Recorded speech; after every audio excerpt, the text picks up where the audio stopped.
avoir un salaire. Statut de salarié, un apprenti, c'est un salarié, donc il a un salaire. Donc il a une économie qui lui permet de se lancer dans la vie, de pouvoir payer ses charges, de pouvoir s'épanouir, grandir et créer la consommation locale. Et pour moi, c'est vraiment la valeur une. Donc ce qui dit salaire dit organisation de sa vie, épanouissement, maturité. Prise de son envol. Prise de son Prise envol. de son envol, tout simplement. Alors après, c'est vrai qu'on est CFA, nous sommes centre de formation. Alors évidemment, ce qu'on doit mettre en premier, effectivement, c'est la formation qu'on va proposer en face de ce travail et de ce salaire qu'il va avoir. Donc, qui dit formation, on va dire montée en compétences, certification au diplôme. Ça, c'est notre métier initial de base, auquel va s'ajouter aujourd'hui, quand c'est en apprentissage, ben, tout ce que l'État a mis en place et qui aujourd'hui est très attrayant pour le jeune.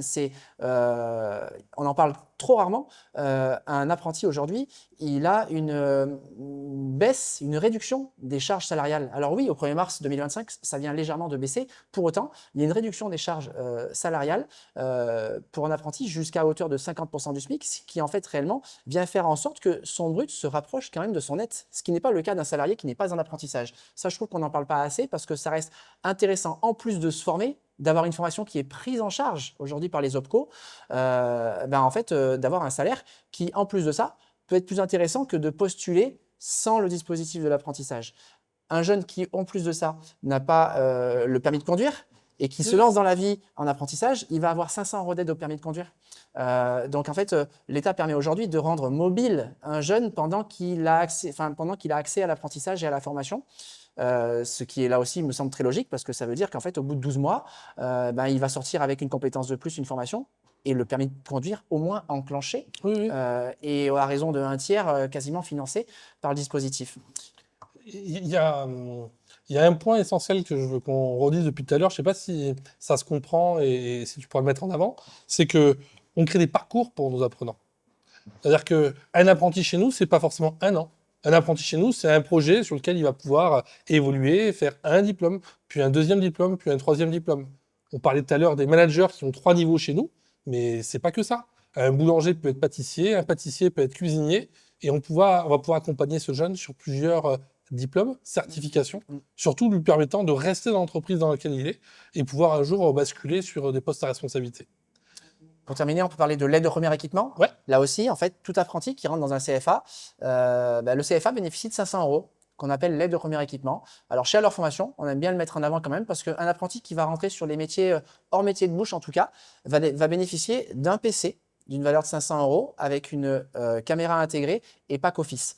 Là-dessus, nous, en fait, on a décidé de travailler, c'est post-Covid qu'on a décidé ça, mais de travailler sur la fracture numérique. C'est-à-dire qu'on veut qu'aucun jeune chez nous se sente en retard sur cela, en fonction de j'ai de l'argent ou mes parents en ont ou ils n'en ont pas. Et à ce compte-là, j'ai pas de matériel ou un matériel défectueux et qui ne me permet pas de suivre ma formation comme il se doit. Donc, tout apprenti qui rentre chez nous sur les métiers hors métier de bouche a un ordinateur, une caméra et pack office. Sur les métiers de bouche, on est sur un exercice de métier un petit peu différent et eux, en fait, on va les équiper.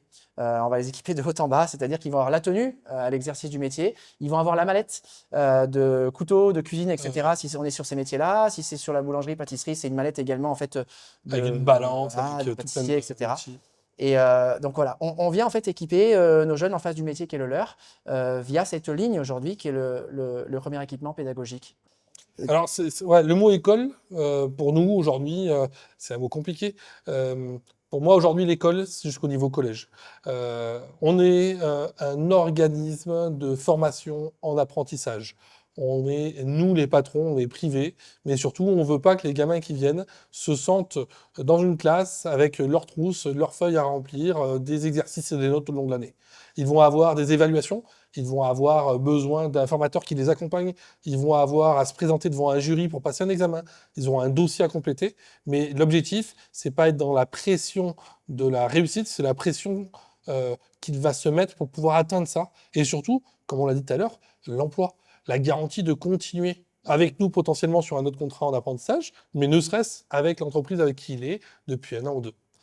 Ouais, je compléterai en fait réellement quand le veuille ou non, on est une école. Qu'on le veuille ou non, c'est vrai, on est une école, mais en fait, on est venu et on pourrait reprendre tout ce qu'on a depuis le début, c'est-à-dire que même dans les valeurs dans le logo on est venu mettre des rondeurs dans ce système de l'éducation qui aujourd'hui est un système carré, qu'on respecte et qu'on applique, parce qu'en fait aujourd'hui on a d'excellents résultats, mais on est venu mettre des rondeurs qui donnent envie. C'est-à-dire qu'en fait on est venu chercher, tout en étant une école, bah, cette notion de plaisir de retour à la formation, c'est-à-dire plaisir de venir aujourd'hui sur ma journée dans la semaine de formation, venir chercher en fait une montée en compétences et un diplôme en face d'un métier que je fais et qui me plaît et que j'ai choisi et dans lequel j'exerce au quotidien pour une entreprise aujourd'hui.